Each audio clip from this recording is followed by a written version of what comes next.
आज हम एक बहुत छोटा सा देशभक्ति लाचारी गीत लेकर आए हैं। तो चलिए हमारा गीत आप लोग को सुनिए और अच्छा लगे तो साथ में चैनल को लाइक और सब्सक्राइब जरूर करना। देशवा हमार सुधर जाई हो पिया जब छोड़ब तू गुस्सा।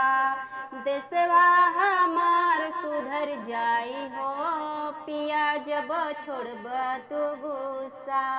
देशवा हमार सुधर जाई हो पिया जब छोड़ब तू गुस्सा।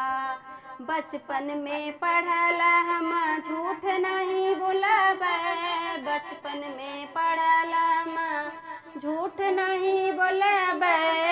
चाहे हमर जान चली जाई हो हम झूठ नहीं बोलब।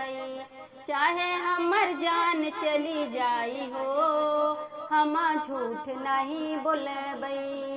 अफसर बन के न्याय न कर, अफसर बन के न्याय न कर, पैसा पे गईला लो भाई हो पिया, पैसा पे गईला लो भाई हो।